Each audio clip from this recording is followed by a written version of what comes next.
सर्वांना मैत्रीपूर्ण जय हिंद। आज आपण धम्मपदातील 6 गाथांचा अभ्यास करणार आहोत।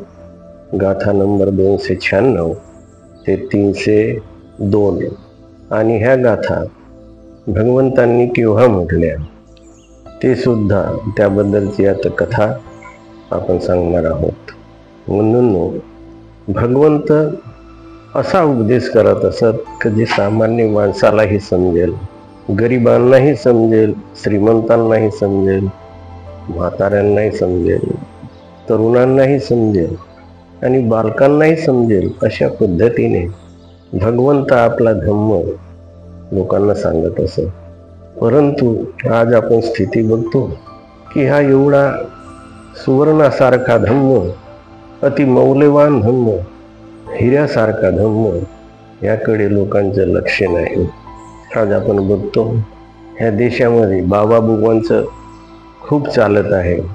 धर्म ऐकण्यासाठी लाखोंची गर्दी होत आहे। आजच आपण बघितलं टीव्हीवर की हाथरस इथे लाखो लोक जमले होते आणि त्यात चेंगराचेंगरीमध्ये जवळजवळ 121 लोक मरण पावले। इतकी गर्दी या बाबाबुवांच्या उपदेशासाठी, धर्म संवाद करण्यासाठी जमा होते।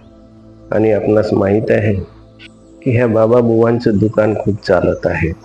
मला फार वाईट वाटतंय की हे बाबाबुवा जेलमध्ये जाऊनही, ते गेलेले असतानाही लोक मात्र त्यांची साथ सोडताना दिसत नाही आणि अंधश्रद्धेत जाऊन स्वतःच्या जीवनाची हानी करतात। ही अत्यंत खेदाची गोष्ट आहे। आज आपण एका लाकूड तोड्या माणसाच्या मुलाची कथा घेणार आहोत। गरीब आहे तो आणि धर्म हा गरिबांसाठीच आहे। श्रीमंत लोक जात असतील, फार कमी जात असतील किंवा नसतीलही जात, परंतु गरिबांना मनाची शांती हवी असते। ही शांती मिळवण्यासाठी, सुख मिळवण्यासाठी गरिबांची ओढाताण असते। एक तर पोटाचा प्रश्न असतो आणि हा पोटाचा प्रश्न सोडवतानाच त्यांना शांतीची पण गरज असते। भगवंतांनी इथे ह्या गोष्टीमध्ये लाकूड तोड्याच्या पुत्राला उपदेश केलेला आहे आणि तो कशा पद्धतीने केलेला आहे ते आपण या कथेमध्ये बघणार आहोत। ती तथागत भगवान बुद्ध राजगृही विहरत असतानाची ही गोष्ट आहे। राजगृह महानगरात 2 लहान मुले नेहमी एकत्र खेळत असत। अनेक प्रकारचे खेळ ते खेळत असत। त्यांची घनिष्ठ मैत्री होती। आश्चर्याची गोष्ट अशी होती की ते खेळत असताना एक नेहमीच जिंकत असे व दुसरा नेहमीच हारत असे। अजूनही आश्चर्याची गोष्ट होती की जो जिंकत असे तो हरणाऱ्यापेक्षाही सर्व दृष्टीने कमकुवत होता। हरणाऱ्याने खूप प्रयत्न करूनही तो कधी जिंकू शकला नाही। खेळ कोणताही असो, त्याचे हरणे सुनिश्चित असे। तो जिंकणाऱ्याच्या खेळाचे हर प्रकारे निरीक्षण करी का हा का जिंकतो आणि एकांतात तसा अभ्यास पण करी, परंतु हार त्याला कधीच टाळता आली नाही। एक गोष्ट त्याच्या ध्यानात आली होती की जिंकणारा अपूर्व शांत होता। जिंकण्याची त्याला कधी आतुरता पण नव्हती। मी जिंकायलाच पाहिजे असा त्याचा आग्रह नव्हता। त्याचा खेळ सहज आणि सुंदर असे। त्याचे जेवढे प्रसादपूर्ण आभामंडल होते आणि म्हणूनच हरणारा सुद्धा त्याचा शत्रू होऊ शकला नाही। त्या दोघांची मित्रता कायम होती। जिंकणारा जिंकूनही त्याला अहंकार कधी शिवला नाही। जिंका की हरा, दोघात कटुता कधीच निर्माण झाली नाही। हरणाऱ्याने जिंकणाऱ्याचे बारीक निरीक्षण केले आणि त्याला आठवले की जिंकणारा प्रत्येक खेळ सुरू करण्यापूर्वी डोळे बंद करून एक क्षण बिलकुल स्तब्ध होत असे, जसे संपूर्ण संसारच स्तब्ध झाला आणि ओठाने काहीतरी पुटपुटताना त्याला पाहिले, जसे काहीतरी प्रार्थना करीत असावा किंवा सुत्त पठण करीत असावा. शेवटी पराजयी मुलाने विजयी मुलाला ह्या गोष्टीचे रहस्य विचारले. म्हणाला, मित्रा, तू क्षणभर स्तब्ध होऊन करतोस तरी काय? खेळ सुरू होण्यापूर्वी तू कोणत्या जगात हरवून जातोस? विजयी मुलाने सांगितले, मी भगवंताचे स्मरण करतो, नमो बुद्धायचे पठण करतो आणि म्हणूनच मी जिंकतो. मी जिंकत नाही, भगवान जिंकतात. आणि त्या दिवसापासूनच त्या पराजयी मुलाने सुद्धा नमो बुद्धायचा धडा सुरू केला. वास्तविक सुरुवातीला तो कोरडा अभ्यासच होता, परंतु हळूहळू त्यात त्याला रस वाटू लागला, मनावर परिणाम होऊ लागला.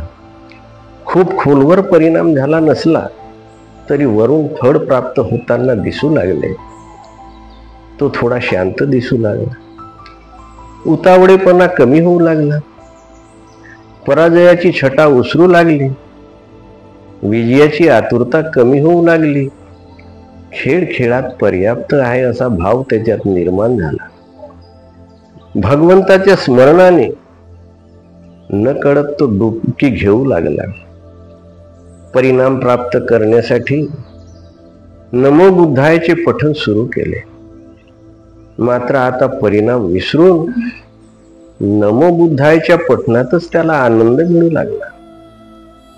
प्रथमतः खेळाच्या सुरुवातीला पठण करीत असे, मात्र आता एकांत मिळत्या क्षणी पठण सुरू होत असे, नमो बुद्धाय, नमो बुद्धाय. आता खेळ गौण होऊन पठण प्रमुख झाले. आता पठणात वेळ जास्त व खेळात कमी अशी अवस्था झाली. रात्री पण कधी झोप उडाली की नमो बुद्धायचे पठण खाटेवर पडल्या पडल्याच होत असे. त्याला त्याची रहस्यही माहीत नव्हते, परंतु त्याला त्यापासून समाधीचा स्वाद मिळू लागला. लहान मुलगा होता म्हणून सहज ही गोष्ट घडून आली. जेव्हा आपण वयस्क होऊ तेवढी मनाची विकृतता वाढत जाते. मुलगा सरळ होता, जीवनात विकारांचा कुडा कचरा अजून जमा झाला नव्हता.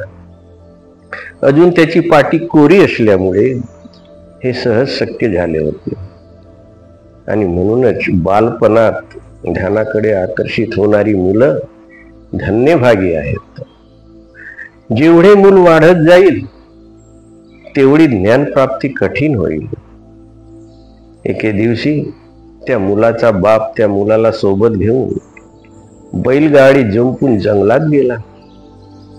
लाकडे तोडून ती गाडी भरली व घराकडे वळला.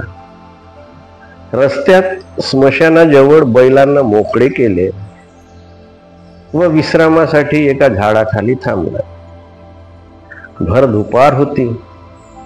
दोघेही थकले असल्यामुळे बापाला व मुलालाही चांगली झोप लागली. दरम्यान बैलांनी राजगृहाचा रस्ता धरला व ते नगरात शिरले. बापाला जेव्हा जाग आली त्याला बैल कुठे दिसेनात. बापाने मुलाला गाडी सोबत तिथेच ठेवून बैलांच्या शोधात तो निघाला. नगरात त्याला बैल सापडले, परंतु तोपर्यंत सूर्य मावळला होता आणि नगरद्वार बंद झाले होते. त्यावेळी पुऱ्या नगराला भिंत असे आणि त्याला एकच दरवाजा असे, आणि तो दरवाजा संध्याकाळी सूर्य मावळल्याबरोबर बंद केला जात असे. ही त्यावेळची पद्धत आहे. त्यामुळे बाप नगराच्या बाहेर येऊ शकला नाही. दरवाजे बंद झाले. बाप आतमध्ये राहिला आणि मुलगा नगराच्या बाहेरच. बाप नगराच्या आत व बेटा नगराच्या बाहेर अशी अवस्था झाली. अंधाऱ्या अमावस्येची ती रात्र होती. बाप घाबरला. स्मशानात लहानगा मुलगा व ती काळी रात्र मुलाच्या आठवणीनेच बाप बेचैन झाला, रडला, ओरडला, परंतु काहीही उपाय नव्हता.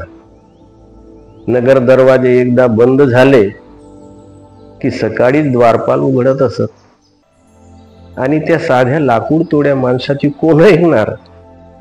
द्वारपालासमोर रडून आकांत केला. डोके आपटले त्या बापाने, पण काही उपयोग झाला नाही. अंधारी रात्र, अमावस्येची रात्र, आणि तो लहानगा मुलगा स्मशानात एकटा. मात्र त्या मुलाला भय वाटले नाही.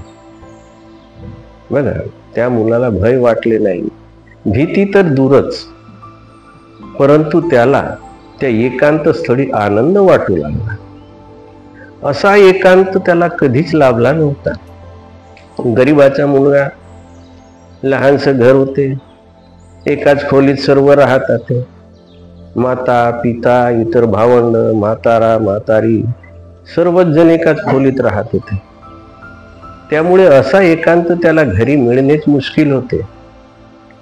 अमावस्येची रात्र, आकाश ताऱ्यांनी भरलेले, तिथं स्मशान शांतता, जिथे दूर दूरपर्यंत माणसांचा पत्ता नाही.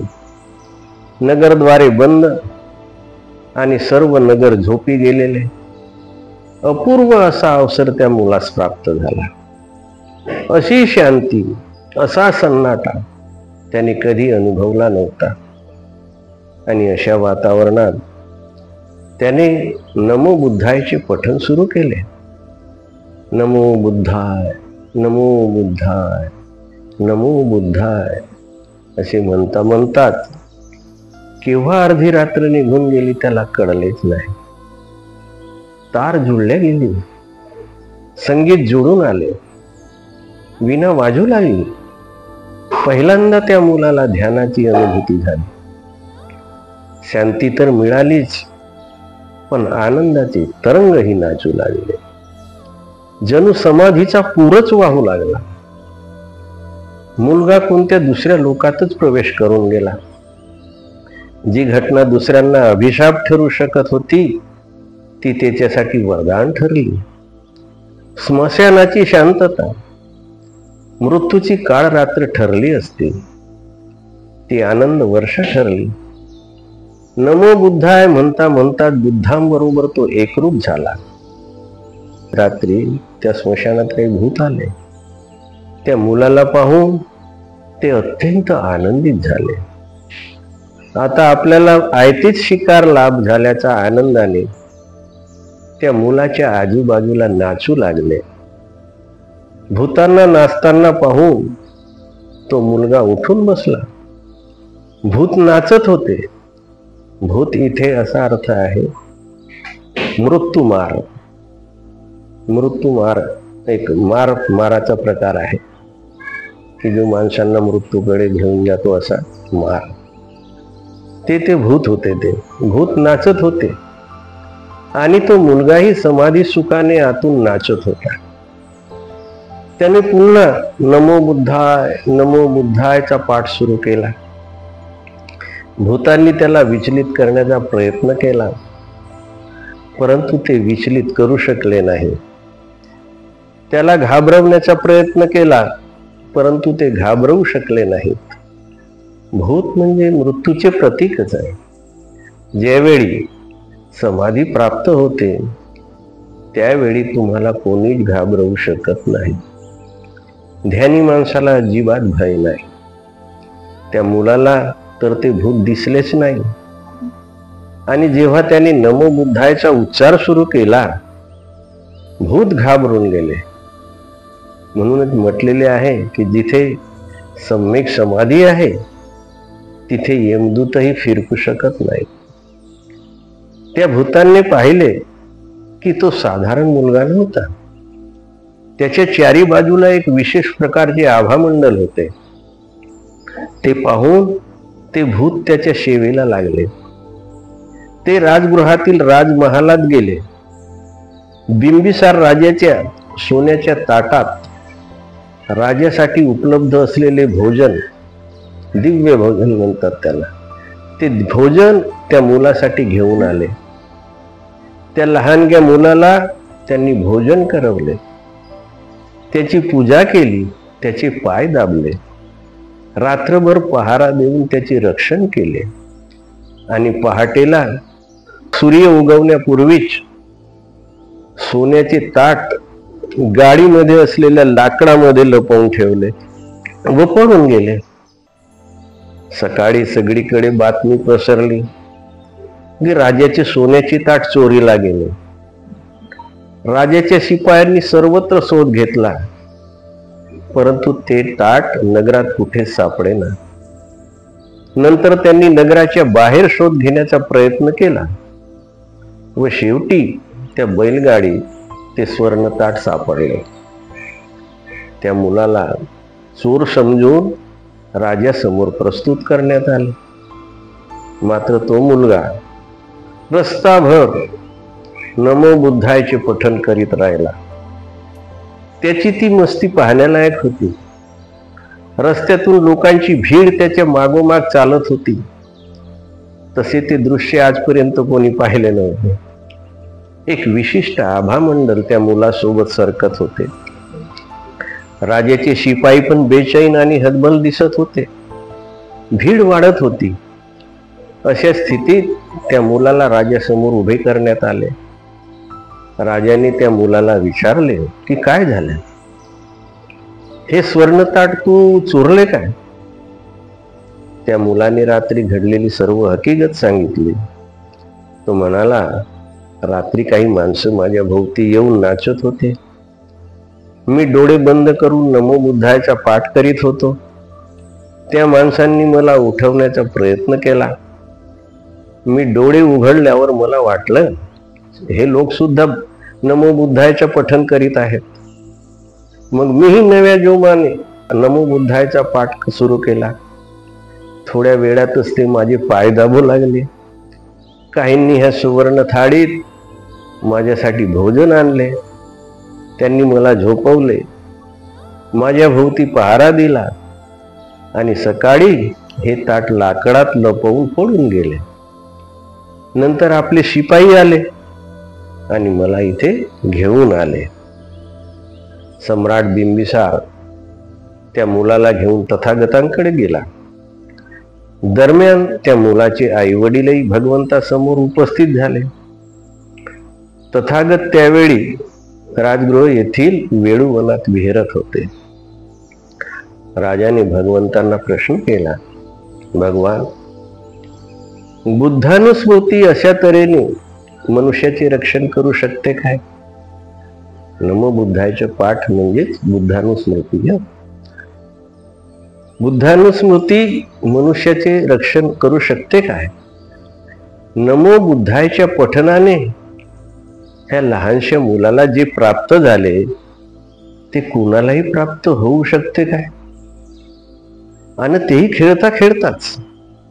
मी तर अशा कित्येक लोकांना जीवनभर मंत्राचे पठण करताना व तपश्चर्या करताना पाहतो, तरी पण त्यांना काहीच प्राप्त होताना दिसत नाही. मग मी कसा विश्वास ठेवू की ह्या लहानशा मुलाला जो लाभ झाला तो सत्य आहे काय? भगवान यावर प्रकाश टाकताना म्हणाले, होय महाराज, बुद्धानुस्मृती म्हणजे स्वतःच्याच परम रूपाची स्मृती होय. जेव्हा तुम्ही नमो बुद्धाय उच्चारता तेव्हा तुम्ही आपल्याच परम दशेचे स्मरण करत असता. बुद्ध म्हणजे कोणी व्यक्ती नाही. बुद्ध म्हणजे गौतम बुद्धही नाही. बुद्धत्व तर तुमच्या जागण्याची परम दशा आहे. तुमची ज्योतिर्मय दशा आहे. तुमचे चिन्मय रूप आहे. जेव्हा तुम्ही नमो बुद्धायचे स्मरण करता तेव्हा आपल्या चिन्मय रूपाला तुम्ही आवाहन करता. नमो बुद्धाय म्हणता, स्वतःतील बुद्धत्वाला शरण जाता. कुठल्याही बाहेरच्या व्यक्तीला नव्हे, ती आपल्या आतील बुद्धाचाच तुम्ही शोध घेता. आणि ज्याचे चित्त सरळ असते त्याच्यात तो बुद्धाचा आविष्कार लवकर होतो. आणि म्हणून ह्या सरळ चित्त मुलाला त्याचा आविष्कार लवकर झाला. एखादा तपस्वी सरळ चित्त नाही, बाबा बुबा तर बिलकुल सरळ चित्त नाही आहेत. त्यांच्यातही विकार एवढे भरलेले आहेत की ते हे विकारातून निघतच नाही, बाहेर पडत नाही. तो अनेक विकारांनी भरलेला आहे तपस्वी, कठोर आहे, वासनेने लोभाने भरलेला आहे. तो ध्यान करायला निघाला, पण ते ध्यान साध्य प्राप्त करण्याची वासना त्याच्यात आहे.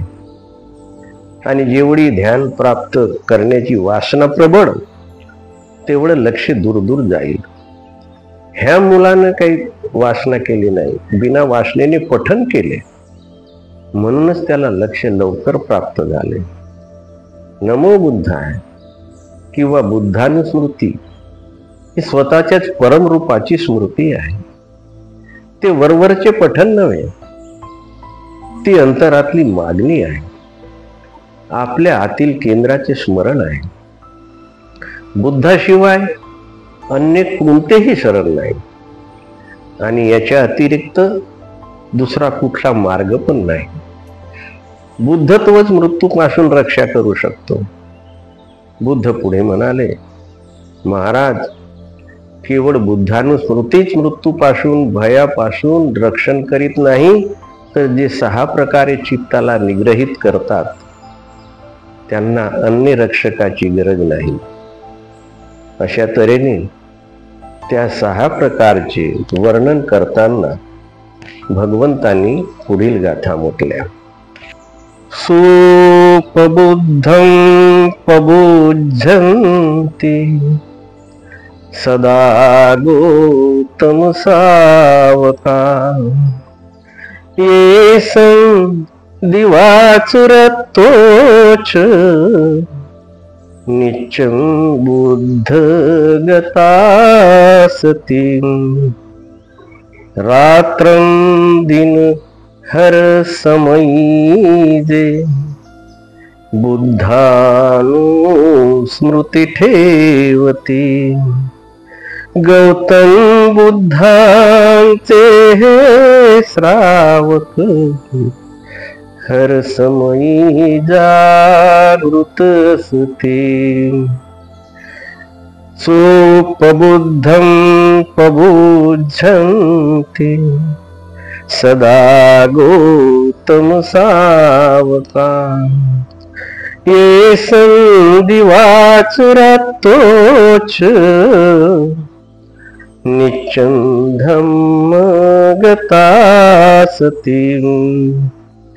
रात्रं दिनहर समयीजे धम्मानुस्मृती ठेवती. गौतम बुद्धांचे हे श्रावक सदा जागृत राहती. सोपबुद्धं पबुज्झन्ति सदा गौतम सावका येसं दिवाचुरतोच नित्यं संगतासति. रात्रं दिनहर समयीजे संगानुस्मृती ठेवती. गौतम बुद्धांचे हे श्रावक सदा जागृत राहती. सोपबुद्धं पबुज्झन्ति सदा गौतम सावका येसं दिवाचुरतोच नित्यं काये गतासति. रात्रं दिनहर समयीजे कायानुस्मृती ठेवती. गौतम बुद्धांचे हे श्रावक सदा जागृत राहती. सोपबुद्धं पबुध्यन्ति सदा गौतम सावका ये संधिवाचरतोच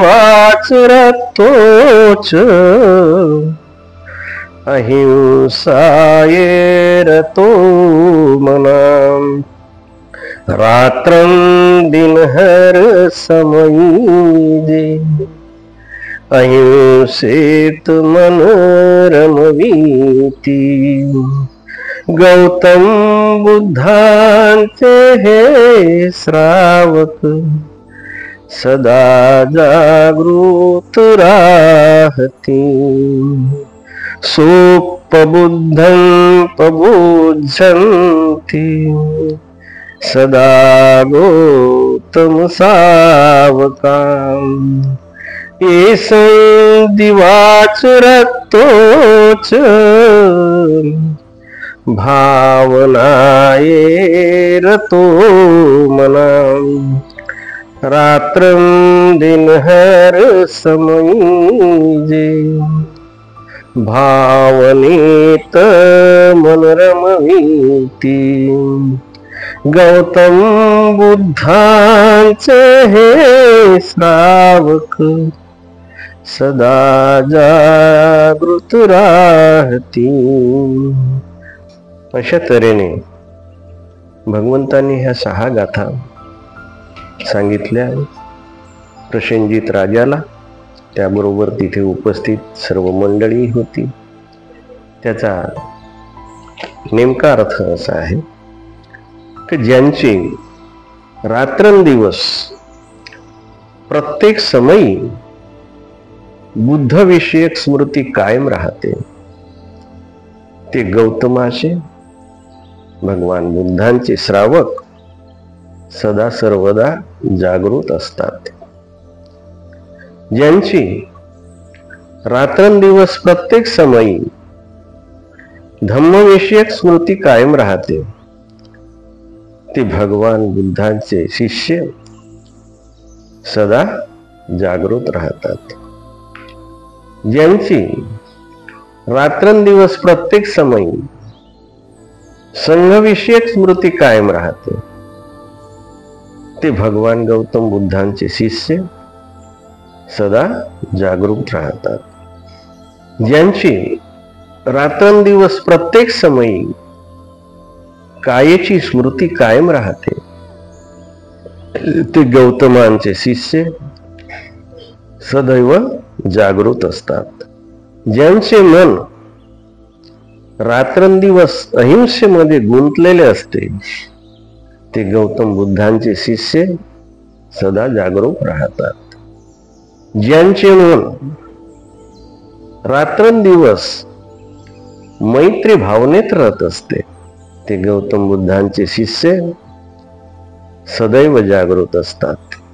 अशा रीतीने इथे बुद्धानुस्मृती, धम्मानुस्मृती, संघानुस्मृती ह्या स्मृतींचे पठन इथे केलेले आहे.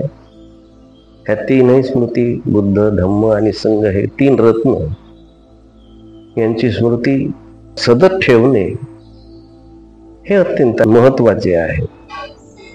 नंतर 3 गोष्टी त्यांनी सांगितल्या. 3 गोष्टी कोणत्या आहेत की कायानुस्मृती हा विपश्यनेचा भाग आहे. भगवंतांनी 4 सतीपठ्ठान सांगितलेले आहेत. काय सांगितलेले आहे? कायानुस्मृती सांगितलेली आहे, वेदनानुस्मृती सांगितलेली आहे, चित्तानुस्मृती आणि धम्मानुस्मृती असे 4 स्मृती पठाण भगवंतांनी सांगितलेले आहे. विपश्यनेच्या क्लासेसमध्ये आपण हे शिकत असतो. ह्या सगळे सम्यक स्मृती आहेत. तसेच 3 रत्नांची स्मृती ही सम्यक स्मृतीत आहे. ह्या स्मृती सदा आपल्यामध्ये कायम असल्या पाहिजे, त्यांची स्मृती सतत असली पाहिजे. ह्या स्मृतीतच जो वावरतो तो समाधी सहज प्राप्त करू शकतो. हा मोठा उपदेश भगवंताने इथे दिलेला आहे. नंतर 5वी जे सांगितले, अहिंसाय रतो मना, म्हणजे अहिंसेची स्मृती. अहिंसा तुमच्या मनात कायम असली पाहिजे. अहिंसेशिवाय काय नाही. अहिंसा हा मूळ सिद्धांत आहे भगवंता. अहिंसा अत्यंत महत्वाची आहे. नंतर मैत्री भावना. मैत्री भावनेचं ध्यान गोयंका गुरुजी आपल्याला शिकवतात विपश्यनेच्या वेळी. मैत्री भाव, सदा मैत्री असणे अत्यंत आवश्यक आहे. आणि भगवंतांनी मैत्रीला हाच धम्म असं म्हटलेलं आहे. नाही वेरेन वैरानी संमंती कुदाचन, अवेरेनेच संमंती एस धम्मो सनातनो. अवेरेनेच म्हणजे मैत्रीनेच. आणि वैर, आपसातले वैर, हे वैराने तर वाढतच जाते, पण ते केव्हा शांत होते? मैत्रीने शांत होते. आणि हा सनातन धर्म आहे. भगवंतांनी ह्या धम्मपदातील 5व्या गाथेत हे सांगितलेलं आहे. हे सतत ह्या स्मृती असणं अत्यंत आवश्यक आहे. ह्या लहानशा मुलाचं मन अत्यंत कोमल होतं. त्याच्यात कुठल्याही विकारांना जागा नव्हती. सरळ मन होतं. आणि म्हणूनच ते लवकरात लवकर समाधीत परिवर्तित झालं आणि त्याला ही शांती मिळाली आणि समाधीचा जो आनंद त्याला मिळाला, हा आनंद प्रत्येकाला उपभोगता येऊ शकते स्वतःच. कारण भगवंतांनी सांगितलं तुमच्यामध्येच बुद्धत्व आहे. बीज रूपात तुमचं हे बुद्धत्व पेरलेलं आहे.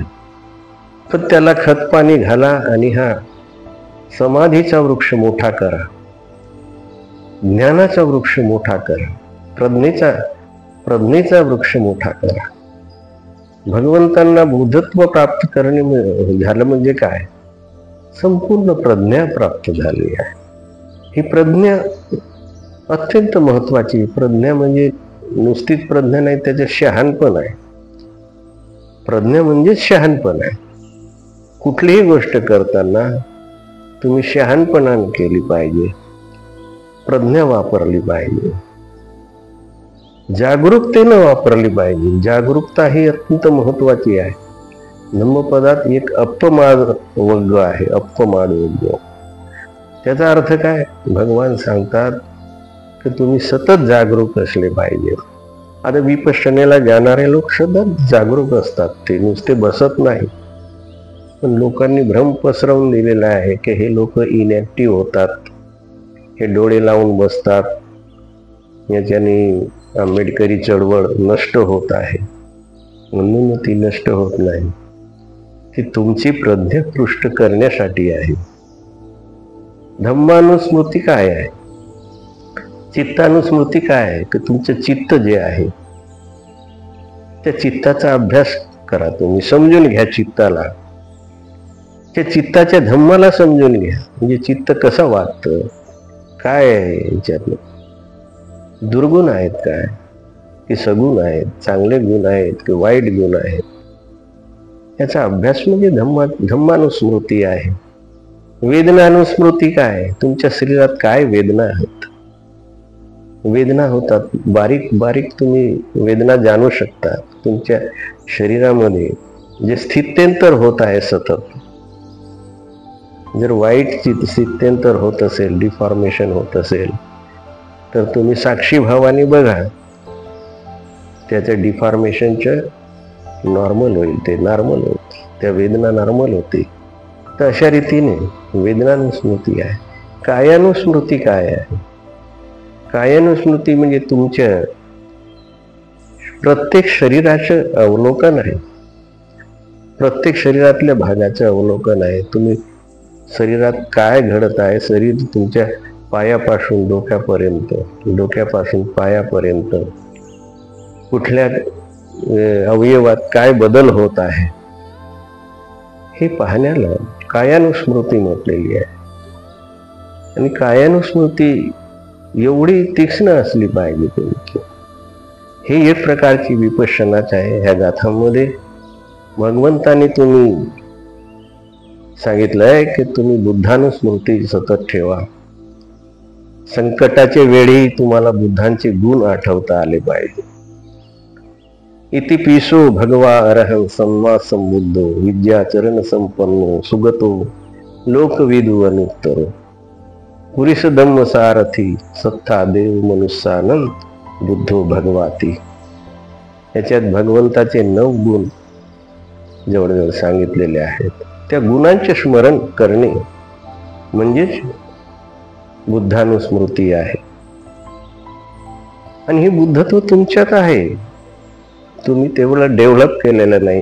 त्यासाठी परिश्रम करावा लागेल, खतपाणी घालावं लागेल, ध्यान साधना करावी लागेल, चिंतन मनन करावं लागेल. ह्या सर्व गोष्टी आल्या तर बुद्धानुस्मृती, धम्मानुस्मृती. धम्म काय आहे? स्वाखातो भगवता धम्मो संदिठिको अकालिको येही पश्चिको ओपनयिको पश्चतम वेदितब्बो विवहिती. म्हणजे शहाण्यांनी जाणण्यासारखा तो धम्म आहे आणि भगवंताने सुव्याख्यात केलेला आहे. चांगल्या पद्धतीनं तुम्हाला सांगितलेलं आहे. आणि येही पश्चिको ओपनयिको, या आणि पहा. संदृढ ठीक आहे, म्हणजे तुम्हाला त्याचं लगेच अनुभव पण येईल. हेही पश्चिको उपनयिको पश्चतम वेदितब्बो विहिती. शहाण्या लोकांनी त्याची तारीफ केलेली आहे, जाणलेलं आहे. तर अशा रीतीने हा धम्माची स्मृती सतत तुम्ही ठेवली पाहिजे. संघानुस्मृती सुपटिपन्नो भगवतो सावक संघो उजुपटिपन्नो भगवतो सावक संघ न्यायपटिपन्नो भगवतो सावक संघ. अशा तऱ्हेने हा सावक संघ, भगवंताचा श्रावक संघ. इथे भगवंताचा इथे सांगितलेला आहे, इथे उपासक सांगितलेला आहे. तर भगवंताचा श्रावक कसा असतो? तो सदा जागरूक राहतो. सत्य काय असत्य काय याची त्याला माहिती असेल. प्रत्येक वेळी तो जागरूक राहील. कर्मकांडात पडणार नाही, कुठल्याही अंधश्रद्धेत पडणार नाही.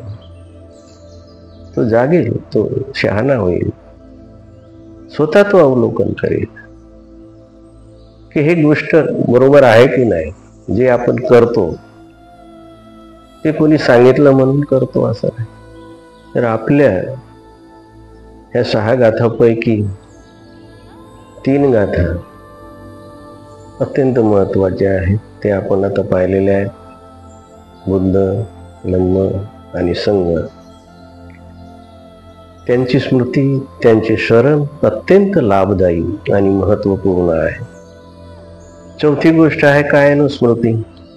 पायापासून ते डोक्यापर्यंत संपूर्ण कायाचे जे अवयव आहेत त्या प्रत्येक अवयवाची क्रमशः नीट स्मृती ठेवणे, तिला कायानुस्मृती असे म्हटलेले आहे.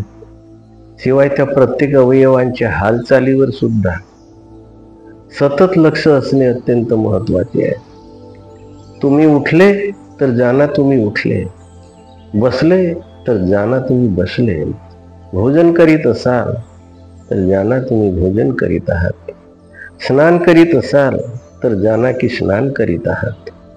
तुमची काया, तुमचे शरीर यंत्रवत नसावे. तुमच्या शरीराची प्रत्येक प्रक्रिया बोधपूर्वक व्हावी.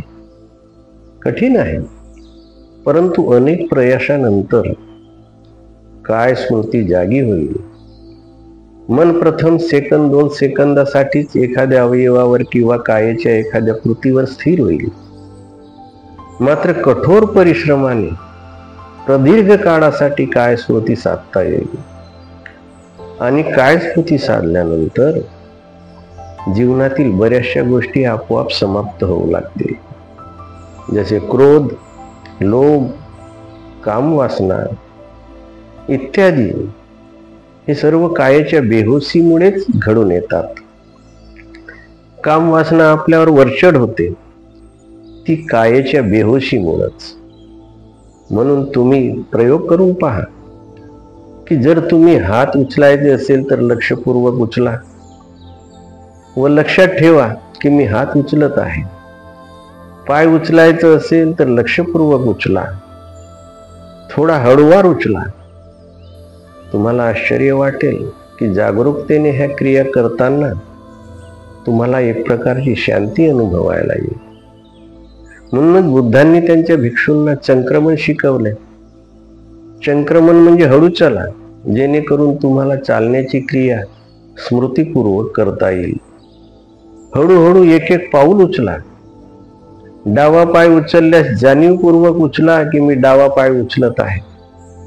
उजवा पाय उचलताना जाणीवपूर्वक उचला की मी उजवा पाय उचलत आहे.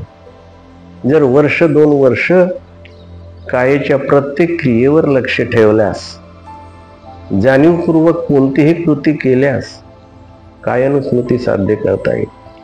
मग तुमच्या हातून कोणतेही अकुशल कृत्य घडणार नाही. कारण अकुशल कृत्य हे बेहोशीतून होतात, अजागरूकतेत होतात. जागरूकतेने नेहमी कुशल कर्मेच घडून येतात. दुसरी गोष्ट, ज्यांचे मन सदा अहिंसेत आहे ते गौतमाचे शिष्य सदा जागरूक असतात. बुद्ध म्हणतात, बुद्धांचे शिष्य सदा अहिंसेत रत असतात. ते कुठल्याही प्रकारच्या हिंसेपासून अलिप्त असतात. तिसरी गोष्ट, ज्यांचे मन भावनेत रत असते ते बुद्धांचे शिष्य सतत जागृत असतात. बुद्धांनी भावनेला ब्रह्मविहार म्हटलेले आहे. सदा ब्रह्मविहारात विहार करा. मैत्री, करुणा, सहानुभूती हे भावनेचेच रूप आहेत. कोणी माझा शत्रू नाही, सर्व माझे मित्र आहेत. मैत्री सर्वत्र पसरू द्या. ज्या सुखाची मला अपेक्षा आहे ते सुख सर्वांना मिळू दे. जे दुःख मला नको आहे ते दुःख कोणालाच मिळू नये अशा भावनेत विचरण करा. या तिन्ही गोष्टी आपल्या शरीर, मन आणि हृदयाशी निगडीत आहेत. यांना बोधपूर्वक जाणून कायेची स्मृती, विचारांची स्मृती, भावनांची स्मृती बोधपूर्वक जाणून अशा महालात तुम्ही प्रवेश कराल, ज्या महालात तुम्हाला बुद्ध विराजमान झालेले दिसते. तुमची बुद्धांशी भेट होईल. साक्षात तुम्ही बुद्धासारखेच व्हाल. तुम्हीच तुमचे द्वीप बनाल.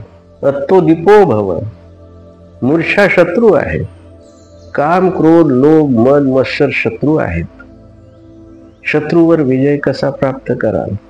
जागरूक राहूनच शत्रूवर विजय मिळवता येतो.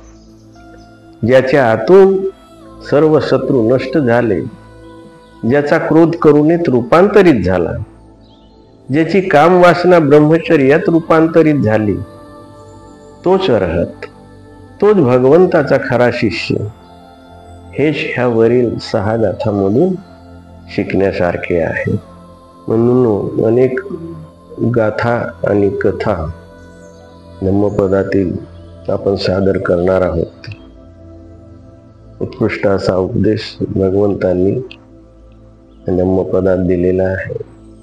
आपण ह्या चॅनलला सबस्क्राईब करून आम्हाला ही प्रेरणा द्या, जेणेकरून आम्ही अजून काही व्हिडिओ आपल्यासाठी अवश्य सादर करू. तर हे चॅनल सबस्क्राईब करा, लाईक करा आणि काही कमेंट्स असल्या तर अवश्य द्या. धन्यवाद. जय गुरु.